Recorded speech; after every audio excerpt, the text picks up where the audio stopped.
बिस्मिल्लाहिर्रहमानिर्रहीम। ये वीडियो भी इलेक्ट्रिकल मशीन से है और यहाँ पे हम शंट डीसी मोटर्स जनरेटर्स के बारे में क्वेश्चन सॉल्व करेंगे। And chapter question 8.22 fifth edition से है और इसके लिए भी एक स्टूडेंट ने फरमाइश की है। तो सबसे पहले ज़रा थ्योरी समझ लेते हैं। ये हमारा जो है ये फील्ड पोर्शन है, फील्ड वाइंडिंग। ये इसको मैं फिक्स कह रहा हूँ, आर फिक्स। उसके साथ एक एडजस्टेबल रेजिस्टेंस भी है, तो इसके ज़रिए से हम ओवरऑल रेजिस्टेंस बढ़ा घटा सकते हैं।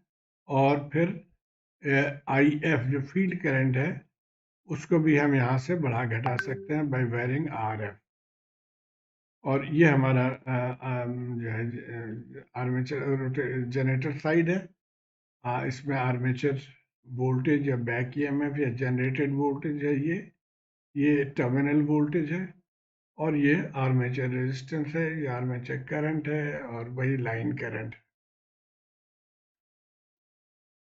अब एक आध चीज़ें इसमें ध्यान में रहे कि जब चूंकि ये जनरेटर है तो हमारा जो जो जनरेटेड वोल्टेज है वो ज़्यादा होना चाहिए। तो इसमें से ये जो ड्रॉप है उसको माइनस कर देंगे तो टर्मिनल वोल्टेज आएगा, यानी वी टी, जो कि हम टर्मिनल वोल्टेज या आउटपुट वोल्टेज भी कह सकते हैं यहाँ पे। ये बराबर है ई ए minus I A R A. अच्छा, the terminal voltage VT of a separately excited DC generator can be controlled by changing the internal generated voltage EA। तो जब हम इसको अगर बढ़ा घटाएंगे तो आउटपुट भी अकॉर्डिंगली इससे वेरी करना है। अब इसको कैसे, दो तरीके से इसको हम वेरी कर सकते हैं। सबसे पहले तो जनरेटेड वोल्टेज का फॉर्मूला ये है, ई ए इज कांस्टेंट के, 5 फ्लक्स हो गया और ओमेगा एम रोटेशनल स्पीड हो गया in radians। There are two possible ways to control the output voltage Vt of the generator। पहला क्या होगा, तो change the speed of rotation. अब यहाँ से देखें, अगर हम स्पीड ऑफ रोटेशन को चेंज करें तो ये चेंज होगा, और अगर ये चेंज हो तो आउटपुट वोल्टेज या Vt चेंज हो जाएगा। तो पहली बात तो ये है। दूसरी बात ये है कि अगर फील्ड करंट हम चेंज करें, यानी इस रेजिस्टेंस को या एडजस्टेबल रेजिस्टेंस को वेरी करें, तो आई एफ वेरी होगा। अब आई एफ के साथ लिंक क्या है, फ्लक्स। आई एफ बढ़ाने से या घटाने से फ्लक्स विल चेंज। तो इसका मतलब है कि यहाँ पे भी ई ए विल चेंज, और ई ए अगर चेंज हो तो वी टी विल चेंज। तो ये यहाँ पे ये पॉइंट यहाँ पे एक्सप्लेन करने की कोशिश की गई है। अब आइए हम एग्जाम्पल को देख लेते हैं। ये इससे पहले हमने एक एग्जाम्पल किया था 813, उसी की तरह के है वो।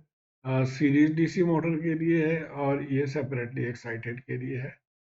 मैग्नेटाइजेशन कर्व, ये मैग्नेटाइजेशन कर्व दिया हुआ है और इसकी जनरेटर रेटिंग है, इसके वोल्टेज दिया हुआ है 120 वोल्ट टर्मिनल वोल्टेज है। और ये हम करंट है, इसके रेवोल्यूशन है 1800 रेवोल्यूशन। और ये चंद एक पैरामीटर्स यहाँ पे दिए हैं, इसके आर ए की वैल्यू गिवन है जो कि यहाँ पे ऑलरेडी नोट कर लिया गया है। वी एफ ये 120 है। आर एडजस्टेबल जो है इसका रेंज है 0 to 40। आर एफ जो फिक्स है वो 20 है। और एन एफ 100 टर्न्स पर पोल। तो ये जो फील्ड वाइंडिंग्स के हैं वो 100 टर्न्स पर पोल ये दिया हुआ है, इसके हमें कोई यूज़ नहीं है। अच्छा, अब इसके दो हिस्से हैं सवाल के। If the generator is operating at no load, तो जब भी नो लोड की बात हो तो इसका मतलब यहाँ पर कोई लोड कनेक्टेड नहीं है, तो इसका मतलब है कोई करंट इसमें से फ्लो नहीं करेगी। और अगर करंट फ्लो ना करे तो यहाँ पे कोई ड्रॉप नहीं होगा। तो नो लोड में हमेशा जनरेटेड वोल्टेज और output voltage will be same. तो ये ध्यान में रहे। So if the generator is operating at no load, what is the range of voltage adjustments that can be achieved by changing R adjustment? तो पहले तो ये होगा कि R adjustment इसको एडजस्ट करके, यानी 0 to 40 करके हमें आउटपुट वोल्टेज में क्या चेंजेस आएंगे। अच्छा, अब यहाँ पे एक चीज़ हम आगे भी इसको डिस्कस करेंगे कि यहाँ पे स्पीड 1800 रेवोल्यूशन पर मिनट है। सवाल का दूसरा हिस्सा ये कह रहा है कि if the field rheostat is allowed to vary from 0 to 30, तो 0 to 40 पहले था, अब ये 0 to 30 हो गया। और generator speed is allowed to vary, अब जनरेटर स्पीड यहाँ पे फिक्स था, अब यहाँ पे इसको वेरी कर रहे हैं 15 से 2000 रेवोल्यूशन पर मिनट। तो इस केस में भी what is the maximum and minimum no load voltage in the generator, तो ये मैक्सिमम मिनिमम आउटपुट वोल्टेज चाहिए। तो आइए हम पहला हिस्सा पहले देख लेते हैं। If the generator is operating at no load, what is the range of voltage adjustment that can be achieved by changing R adjustment? तो पहले अब इसको अगर हम इसको ज़ीरो कर लें, यानी इसकी वैल्यू ज़ीरो कर दें, तो ये मैक्सिमम होगा, क्योंकि VF तो फिक्स है 120, और ये ज़ीरो हो गया, तो RF डिवाइडेड बाय VF जो भी है वो 6 एम्पियर होगा। और मैक्सिमम इसलिए होगा कि ये ज़ीरो है। अगर फर्ज करें यहाँ पे 10 हो जाता तो ये 30 हो जाता, तो ये कम हो जाता, 4 हो जाता। तो ये इसलिए हम इसको IF मैक्सिमम करें। अच्छा, अब IF मिनिमम क्या होगा? जब हम यहाँ पे वैल्यू पुट कर देंगे, उसके मैक्सिमम वैल्यू जो एडजस्टेबल रेंज 40 ओम है, वो हम जब पुट कर देंगे, तो अब करंट मिनिमम हो जाएगा, और वो है 2.0 एम्पेयर। अब ये दो हमारे पास करंट्स आ गए हैं, फील्ड करंट्स। अब इनके ज़रिए हमने इंड्यूस्ड वोल्टेज या जनरेटेड वोल्टेज पता करना है, और उसके लिए इस ग्राफ का सहारा लेंगे। अब ये ग्राफ गिवन है क्वेश्चन में, और ये ग्राफ डिज़ाइंड है 1800 रेवोल्यूशन पर मिनट। याद रहे कि हमारा जो जनरेटर ऑपरेट कर रहा है वो भी 1800 रेवोल्यूशन पर मिनट पे है। तो अब केस वन को हम ले लेते हैं कि 6 एम्पियर करंट है, तो हम 6 एम्पियर से यहाँ लेके जाएंगे, और यहाँ से हम वोल्टेज निकालेंगे, और इस वोल्टेज को हम कहते हैं EA0। तो अब 6 एम्पियर से देखिए ये 135 वोल्ट तकरीबन आ गया। तो अब हमारा EA0 हो गया 135 वोल्ट, और एट 1800 रेवोल्यूशन, ये जो ड्रॉ किया गया है इस पे। अब यहाँ पे since the actual speed is 1800, अब ये ग्राफ का स्पीड है 1800, लेकिन हमारा एक्चुअल स्पीड भी 1800 है।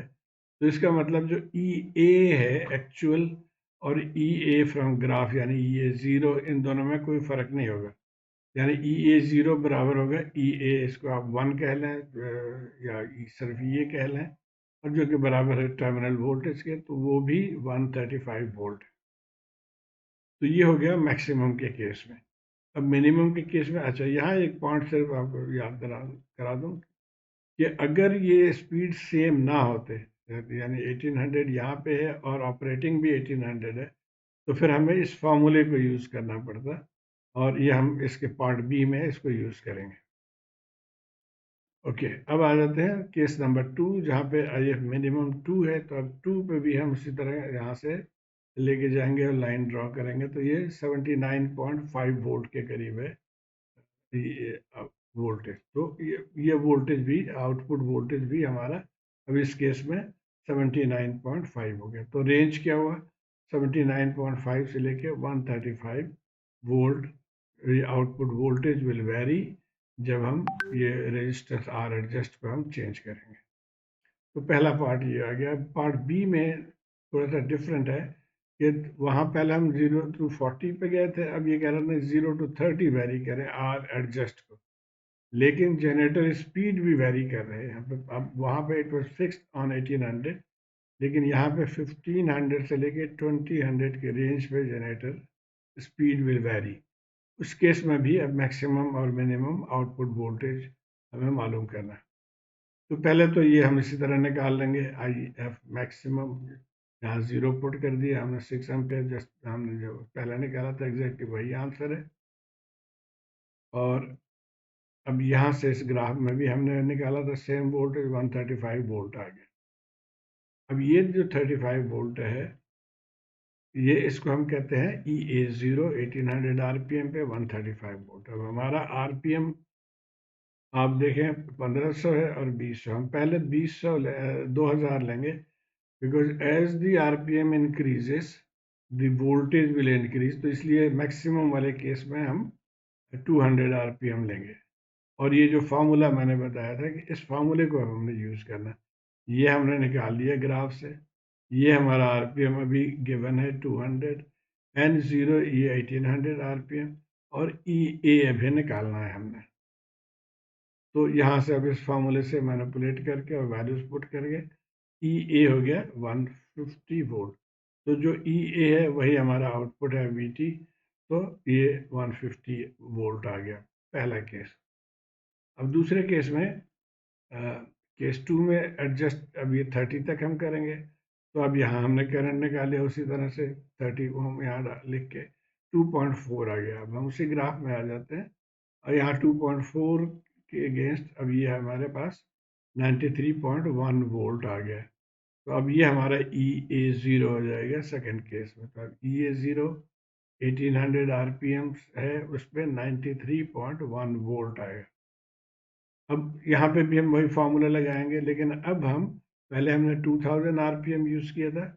अब एन के जगह पे जो लोएस्ट आरपीएम है, जो आरपीएम कम होगा तो आउटपुट भी कम होगी, तो 1500 हम यहाँ पे यूज़ करेंगे।